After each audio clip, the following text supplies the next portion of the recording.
Hello, तर चला आज बनवूया हैदराबादी हरियाली चिकन.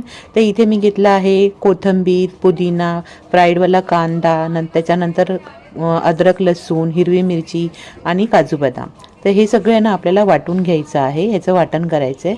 त्याच्यानंतर इथे ना पावडर मसाले घेतले. तर इथे जिरा पावडर, धना पावडर, हळद, लाल तिखट आणि चिकन मसाला, एव्हरेस्टचा चिकन मसाला घेतलेला आहे. त्याच्यानंतर इथे पुढे घेतला आहे फोडणीसाठी लवंग, काळी मिरे, शहाजिरा, तेजपत्ता आणि दालचिनी. तर हे सगळे ना आपल्याला म्हणजे फोडणीसाठी टाकायचं. तर सर्वात प्रथम आहे ना आपण इथे वाटण करून घेऊया. तर इथे ना मी अद्रक, लसूण, हिरवी मिरची आणि काजू बदाम आणि थोडासा फ्राईड कांदा आणि कोथिंबीर आणि पुदिना हे सगळं आहे ना वाटून घेणार. अर्धाच फ्राईड कांदा टाकणार आहोत, बाकीचा ठेवून देणार आहोत. नंतरला मी तुम्हाला सांगेल कसं कुठे टाकायचं आहे तो. त्याच्यानंतर इथे आहे ना कोथिंबीर आणि पुदिना ह्याची अशी आपण छान फाईन पेस्ट करून घेऊया. तुम्ही ह्यातच दहीसुद्धा टाकू शकता. दही ह्याच्यात नाही टाकली, नंतरला टाकली तरीही चालेल. तर बघा मी नाही टाकली दही, त्याच्यामुळे पण माझं फाईन पेस्ट झालेला आहे मस्त. आता इथे मी चिकन घेतलं होतं धुवून, त्याच्यामध्ये स्वच्छ धुवून घेतलं. त्याच्यामध्ये मी वाटलेलं वाटण आणि फ्राईडवाला कांदा इथे टाकायचा आहे. त्याच्यानंतर थोडंसं दही टाकायचं आहे आपल्याला, एक पाववाटी दही टाकायचं आहे. त्याच्यानंतर हे पावडर मसाले टाकून घ्यायचे आहेत मस्त. आणि इथे टाकायचं आहे चवीपुरतं मीठ.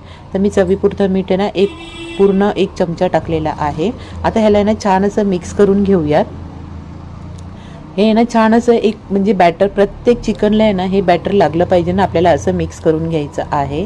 आणि खूप टेस्टी, खूप छान होतं. तुम्ही कधीतरी असं बनवून बघा.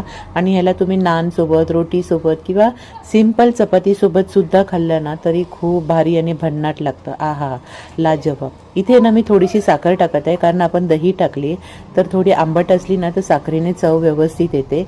तुम्हाला साखर टाकायची टाका, स्किप केली तरीही चालेल. मी टाकली आहे तर थोडीशीच टाकायची. इथे ना आता मी एका कढईमध्ये घेतलं आहे तूप. तुम्ही तुपाच्या ऐवजी बटरसुद्धा घेऊ शकता.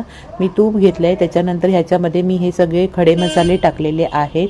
त्यानंतर मी ह्याच्यामध्ये ना इलायचीसुद्धा टाकली. मी इलायची तुम्हाला दाखवायची विसरले, तर इलायचीसुद्धा टाकली. आणि हे ना छान असं आपल्याला इलायची चेचून मग ह्यात टाकायची. आणि बघा अशी आपल्याला वरून तडका द्यायचा आणि झाकण लावून ठेवून द्यायचं आहे 15 मिनटासाठी. तुम्ही 15 मिनटासाठी ठेवा किंवा 1 तासासाठी ठेवलात तरीही चालेल, मस्त मॅरिनेट होतं. आता बघा इथे मी गॅसवर कढई ठेवली आणि कढईमध्ये हे जे बॅटर आहे ना ते मी सगळं असं ठेवलं आहे आणि झाकून बघा किती छान अशी ग्रेव्ही झाली आहे ना. ह्याला चांगलं आहे ना, तर ह्या चिकनला आहे ना मीडियम गॅसवरती छान असं शिजू द्यायचं आहे. आणि बघा किती छान झाली आहे ना. तर चला मग तुम्ही पण बनवून बघा आणि मला कमेंट बॉक्समध्ये सांगा तुम्हाला माझी रेसिपी कशी वाटली. ते आवडल्यास लाईक, शेअर, सबस्क्राईब नक्की करा. चला मग बाय बाय आणि श्री स्वामी समर्थ.